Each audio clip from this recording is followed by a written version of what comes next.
Hello again, fellow audiophiles. I am Wave Theory, and today we are looking at the Svanar, a single dynamic driver, $2,000 in-ear monitor from HiFiMan. This is HiFiMan's new flagship in-ear monitor. I did a first impressions video of the Svanar a few weeks ago. I will put a link to that video down in the description below. This was sent to me by HiFiMan for evaluation. They have asked nothing in return other than a fair and honest review and a link to said review. They've made no attempt to influence my opinion one way or the other on this piece. So all thoughts you are about to hear are mine and mine alone. So we will go ahead and do shameless self-promotion. Then we'll come back on the other side. I will make a comment and kind of bottom line this piece for you. And then there's going to be a rather lengthy clip about the build and the features and the ergonomics because there's a lot to unpack there. So we will get into all of that here right after shameless self-promotion. Hey, thanks for watching this video. Please remember to hit that like button, and if you haven't, please subscribe. Also, I have a Patreon set up so that you can help support me on a monthly basis, and I've set up a PayPal donation so that you can help me out in that way too if a monthly subscription does not make sense for you. Links for all of that, including the benefits, in the description below. Please check those out. All right, on with the show. Okay, as I just mentioned before, shameless self-promotion, let me bottom line this one here real quick for you because I'm about to be very critical about some of the ergonomic and fit aspects of this piece here. And it's going to sound like I overall don't like it, and that's not quite true. I do think that the sonic package here is a little bit quirky, but is ultimately pretty compelling. So it does sound very good, and I think there's going to be a segment of listeners out there that are quite enamored with the presentation here, the sonic presentation, and rightly so. I do think that if you were to own and use this particular set of IEMs, that you would need a fair amount of patience and be ready to handle its ergonomic quirks. Okay, and so it's going to take a fair amount of time to unpack that part of it and then also explain why I said that the sound is both quirky but also quite good. So I'm going to attempt to do all of that. And we're going to start with an overhead view so I can give you a close-up of the build and the features, and I'll even go through the packaging on this one and all of that. So let's cut to that, and then we'll come back on the other side and talk about more things. Here we go. Right, let's talk build and features, and we'll do packaging on this one because the packaging is pretty nice here for the HiFiMan Svanar. Here is the box that it comes in, which is really just a cardboard slip sleeve around a leather case that I will show you here in just a moment. Sorry for the phone wobbling. I'm holding it up because otherwise it would be too close to get this all in one shot. So here we go. Specs. We'll go ahead and do that while we're here since it's written right on the box. We see a nominal rated impedance of 60 ohms with a sensitivity of 100 decibels. I mean, that is 60 ohms is very high for an in-ear monitor. Okay, so that's driving this is different than other IEMs. Okay, so and you're also like not likely to have a whole lot of hearing the noise floor issues, okay, on this IEM because of that 60 ohm impedance. Okay, let's open this up a little bit, and actually I think I can pull back here. Yeah, there we go. Okay, so this sleeve here just comes, go this way, just comes right off.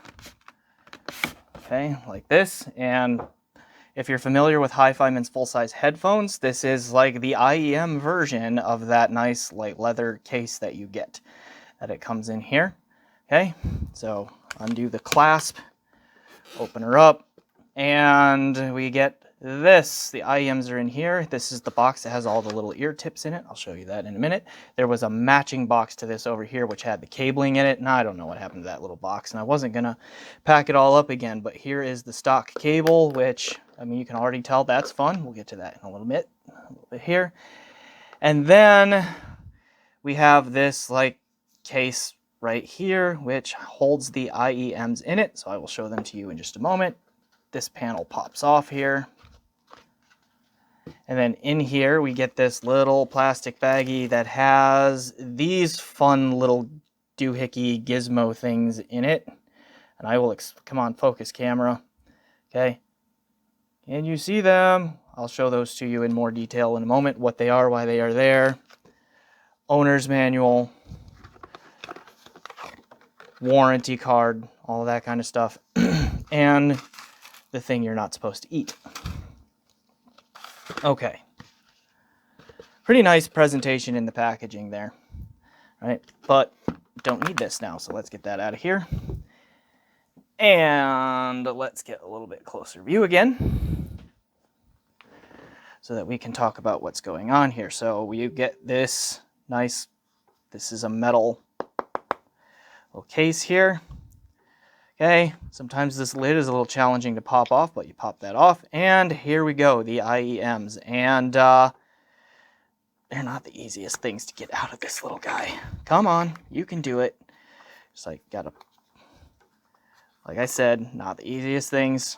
Pop this out, poke them out from behind. And they do eventually come out. Nice little adventure there. Okay, so if you're going to carry them around in here, you might just want to take this out because now you'll have room for the IEMs and the coiled up cable. All of that, up to you.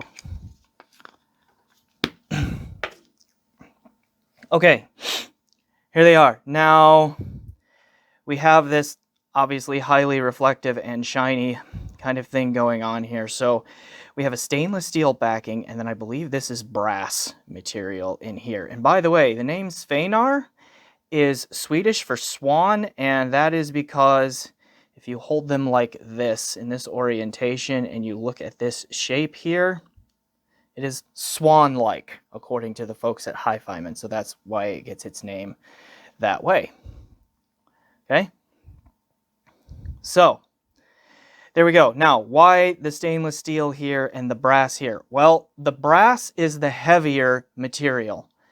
And so what this does is it brings the center of mass, or the center of gravity, because the center of gravity acts through the center of mass, which is a thing you should have learned in Physics 1, and if you didn't take Physics 1, shame on you.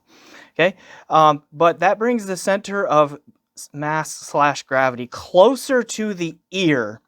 So again, another quick physics lesson. So when gravity pulls on this through the center of gravity, it theoretically, well, not theoretically, it actually does put less torque on the ear. So, I mean, if you just try to hold on to this thing and then you say push down right there, okay, you see it doesn't rotate as much. But if you push down with as much force over here this far away, it rotates more because the torque increased, or for you engineers, the moment of the applied force, okay, increase there. So that's why we have the different materials there, and the heavier material closer to the head for comfort reasons, to keep that from rotating around the head as much. Now, does that actually help with comfort? I'm not entirely sure. It would in theory, but the problem is these nozzles are so short, okay, compared to other IEMs. Like, what else do I have here in arm's reach? I've got my Dunu Vulcan right here. Okay, nozzle longer, right? See that?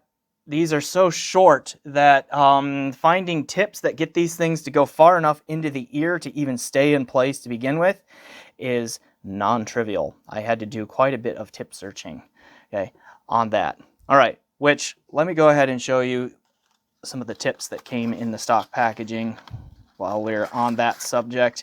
Okay, that slips out, then this opens up. You get several different options in here. This was like another double flange option. Actually, I think those were some stock foams that I tried, and I don't know what happened to them. Okay, but we get these multi-flange things here. Like, there are a couple of options that are like designed that you can tell to get the tip to go further into the ear, I think, to help these things stay in a little bit better. This IEM, I will tell you a little bit of a spoiler for the sound here. It is extremely tip sensitive. It changes its sound quite a bit and is a little on the finicky side, maybe a lot on the finicky side with different ear tips. I finally settled on, I believe these are Comply T100s. Pretty sure that's the case. And then these are foams, and their length and their width and all of that combined with the diameter or the geometry of this nozzle here worked best for my ears from a fit standpoint, and was the best balance between fit and sound. It may not have been the best sound, but it was pretty good. Okay, so I ran with that because they helped with the isolation and actually made these things stay in my ears reasonably well, which is a bit of an accomplishment with these, unfortunately. That's got to be said. Okay, so yeah, that. Now, let's talk about the cabling. Well, let's go around on here. See, pretty sure we have a hole here for pressure relief. And then it is a 2-pin cabling system, but you see that it is deeply recessed in this very specifically shaped, okay, recess here in this opening. So let's look at the stock cable, and then that will also lead us into what these little doohickeys are. Okay. Stock cable is functional. It is not great. What you're going to hear me say here in a little bit is just kind of a well-known thing. HiFiMan and cables is just a bit of a joke. And maybe not a bit of a joke. Maybe it's a lot of a joke, because this cable is, I had to use it, and I'll explain why in a moment, but it is not the most wonderful experience, because for one, like, you can see that it does get a bit loopy around on itself. Like, it's easy to untangle, so at least it has that going for it. But it's just kind of a little bit springy, rubbery, springy kind of a thing here going on. Okay, the stock cable, 3.5 millimeter single-ended TRS connector with a 90-degree angle, so that was nice. And then here are the connectors, which are, you know, fairly standard, 0.78 millimeters, according to that designation right there, 2-pin. And then you see that around the pins here, we've got this clear plastic, okay, I don't even know what you call that, but that is what is able to fit down inside these recessed openings here. So there's a bit of a proprietary plug type here. 2-pin, 0.78 millimeters, that seems fairly standard, but then they had to go and make it this unique shape with the recesses here, which makes it really difficult to use with aftermarket cables. Now, they ostensibly tried to make this compatible with aftermarket cables. How did they do? Not great. Okay, because in this little baggie here, I promised I would show you these doohickeys. Here they are.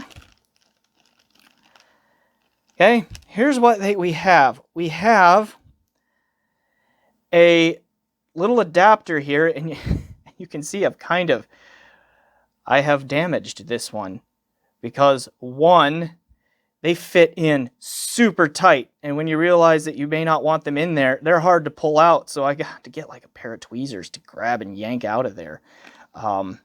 Not great. Here's the one that's not damaged. Okay, at least that plug type. And so the theory here is this goes into the IEM. This plastic part here fits into that recess on the IEM itself, and then you have these two female 2-pin prongs right here, where you could, in theory, again, use any aftermarket cable, 2-pin aftermarket cable you want to plug in there, and then use with your $2,000 in-ear monitor. And then these guys down here, okay, again, in theory, once you get an aftermarket cable in there and like you use these adapters, in theory, you plug into your cable into there, and then these will form a shell. These apparently, like, they seem like they're supposed to snap together. It is not the easiest thing to do, but they're supposed to snap together and then form a protective shell around the adapter and the cable. There it goes. It finally snapped into place. Not easy to do, but that's what it's there for. Okay, they're at the connector, or the type. And there's another thing that I just remembered came in the package that I'm going to have to show you. So I'm going to pause the video and get that here in a second, because I want to show it to you in a moment. I'll come right back. These things. I'm going to talk about these things in a minute. Okay. Almost completely forgot about them until right now, but on the subject of cabling, we're gonna get back to those in just a moment. Okay. All right. So more ranting about this cabling system. So this seems like it could be a really good and helpful thing, right? Okay. Seems like it could benefit because then, again, in theory, we get to use aftermarket cables. Here's a triple win 2-pin IEM cable, which, I mean, is a cheap El Cheapo aftermarket cable, right? You're probably not going to want to use that with a $2,000 IEM, but I have a point to make with this. Okay, 2 pins. These are just slightly bent up because I've used them a lot and like unplugged and plugged a lot of things, but watch this. Okay, I try to fit these 2 pins here into this adapter, and like, I can't. Like, I cannot do it, right? I have not gotten this to work ever, honestly. And that's because even if I just line up one of these, I can't even push one in. It's too tight. The openings on this are too small to fit the pins on a standard 2-pin headphone plug thing there. Here's HiFiMan's own stock cable. This would fit, surely, right? I mean, let's just line up one of them. No, I'm pushing pretty hard here. Like, afraid I'm going to bend and break a pin kind of hard. Like, it just does not fit. It does not fit. Okay? So, that meant I was pretty much forced to use the stock cable here, because at least that fit the openings here. Okay, and I don't even know if this is the right side. Okay, but at least that, once upon a time, maybe I have the wrong one here.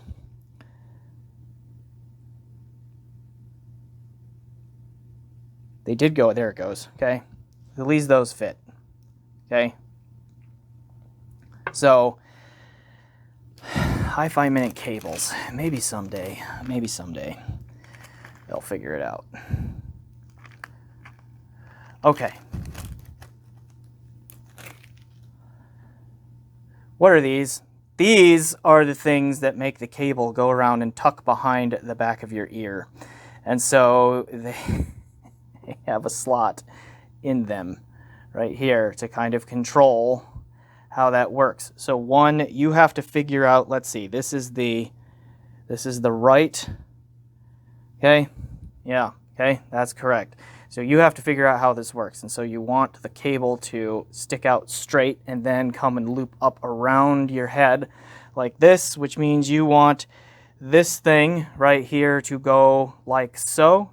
So you feed this around here, okay, and then you bring the cable up and you like feed it through there. Okay, like that. And then voila, you have the, oh wait, no you don't, okay? You would think that you have the shepherd hook thing that goes around your ear, but you can just tell, use this thing much at all, and like this, it stays in place exactly as poorly as you think it does. Okay, like this is just, I don't even know what this is.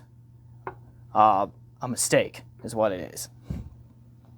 Okay, so there's build and features. The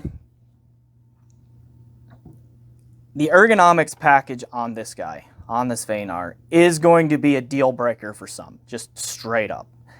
Okay, the cabling, the fit, and all of that is finicky, and it takes some work and some getting used to. The sound is pretty good. We're going to talk about the sound in a minute here. The sound has some quirks, but is ultimately quite good. But this packaging and the actual using of this thing is a bit finicky and a challenge, and something you need to keep in mind for a $2,000 IEM.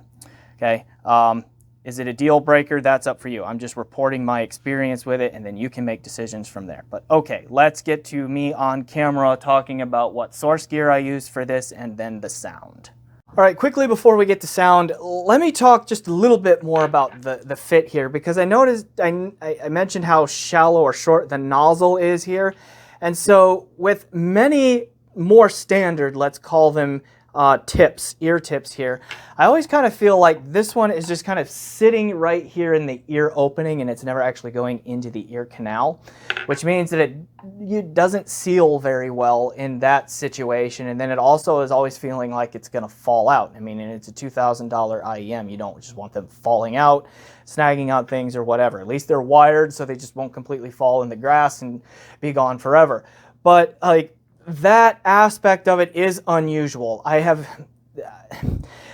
not had to play with the sheer number of different types of ear tips, or just with the general fit of an IEM like I have with this one, and that's just a little bit troubling at $2,000 US. Okay, but I mean, it took some patience and some experimentation to get to a point where I found a good balance between the fit and the comfort with the ear tips, and then the sound quality, because the sound on these does change up a fair amount with the ear tips as well. And again, these are Comply T100s, I believe, ultimately, and you can see that they are longer, right? And so that helped them fit in my ear a little bit better, and then they also like sealed well and like held ambient sounds out well and that sort of thing.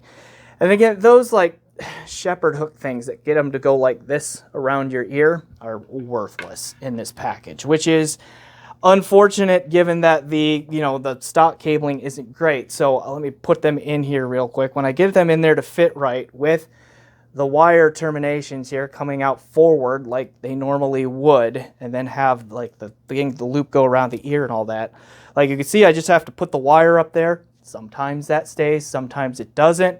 So a lot of times it just ended up hanging off the front like this too, with the cable like that. So again, like there are some ergonomic quirks to it. And then of course, these being foam tips, like I'll just show you, like even though I've have been cleaning my ears a lot lately, they are just hard to keep clean because they're foams, right? Okay, they don't clean up as well, as nicely as silicone tips do. But real quick, let me just run through tips that I know I've tried. I tried Final E-Series. I tried like 3 or 4 of the different stock tips that came with the Svanar packaging, and including those triple flange ones. Those fit in there pretty well, but got uncomfortable after a while. Okay, I had some like double flange type that were from an old pair of Shure IEMs. I can't tell you what the model number is. They're an old pair. I just had them around, happened to find them. I did try my SpinFit CP145s in there, and let's see, what else did I try? I know that there were others. That's just a sampling. I mean, I tried a lot, okay, trying to get these to work, and then finally landed on these Complies here. So just keep that in mind if you are interested in buying these. You're just going to have to be willing to go through that journey of finding the right ear tips. And yeah, then there's that whole cabling thing. All right.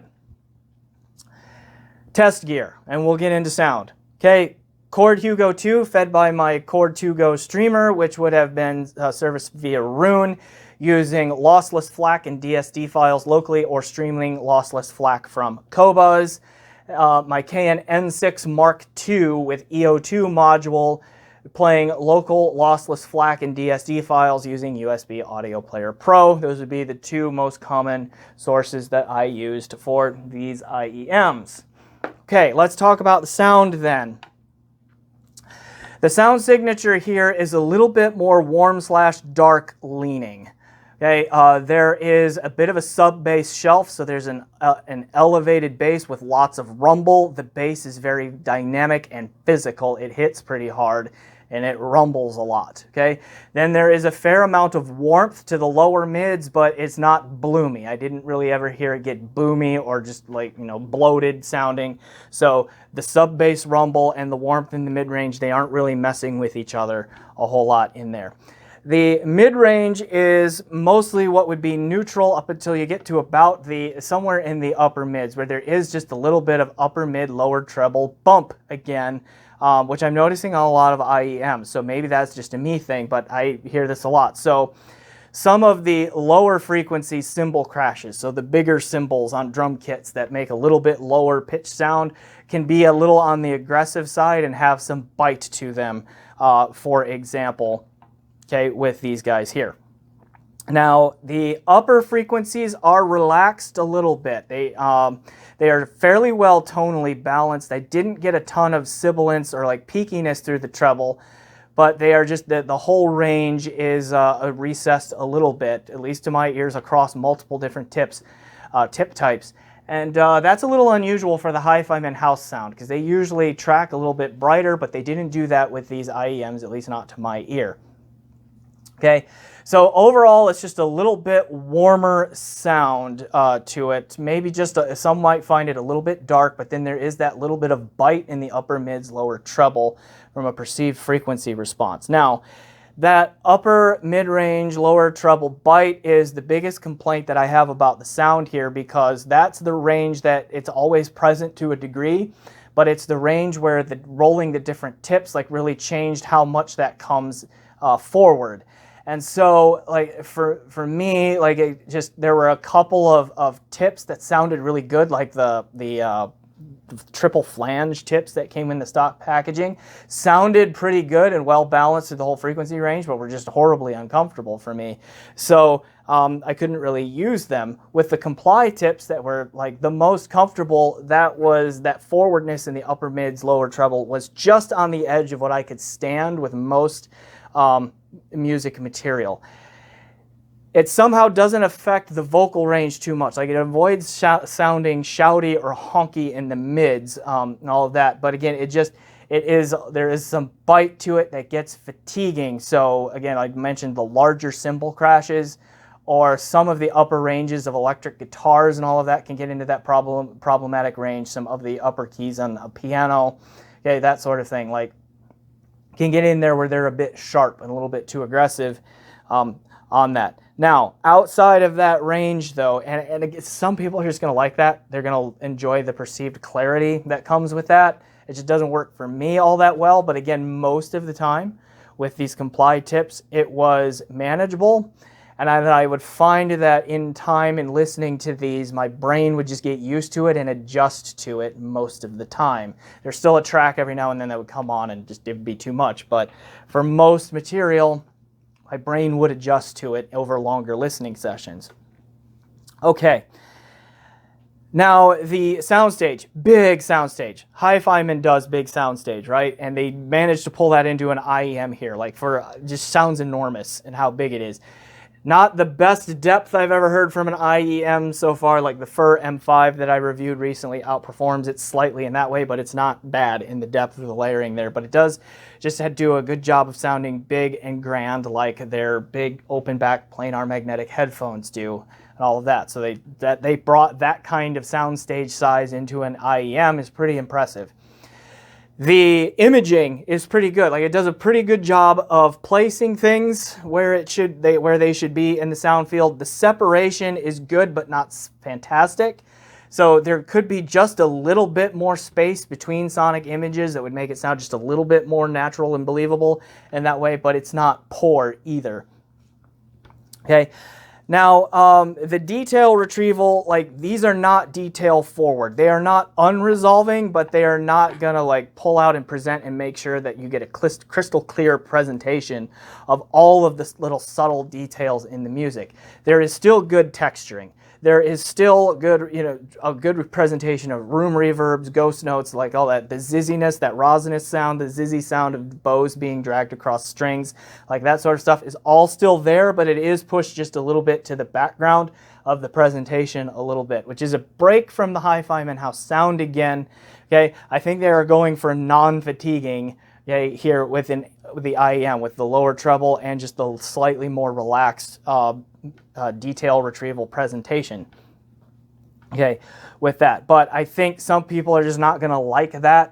I found myself wanting to get just a little bit more detailed presentation in the sound myself. But again, it's one of those things that my brain adjusts to it as I go over long listens, and it ends up being fairly good.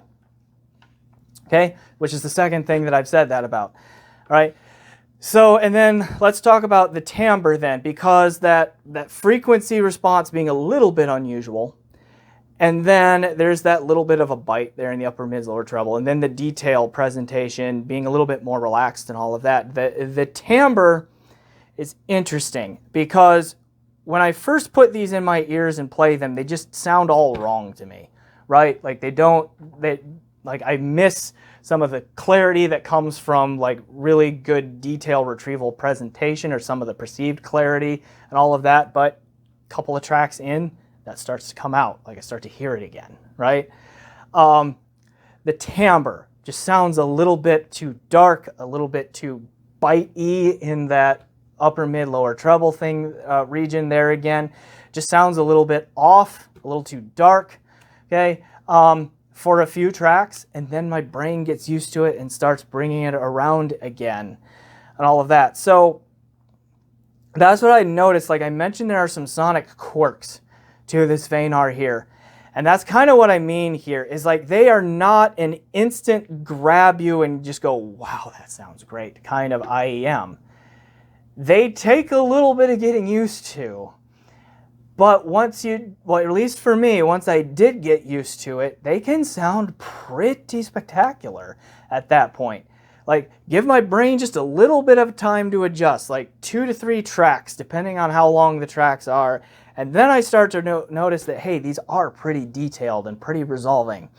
Hey, they are pretty holographic in their spatial presentation. Hey, that timbre is actually fairly neutral and fairly believable in it, and and all of those kinds of things. And that bite that I heard in the upper mids, lower treble is starting to even out for me a little bit.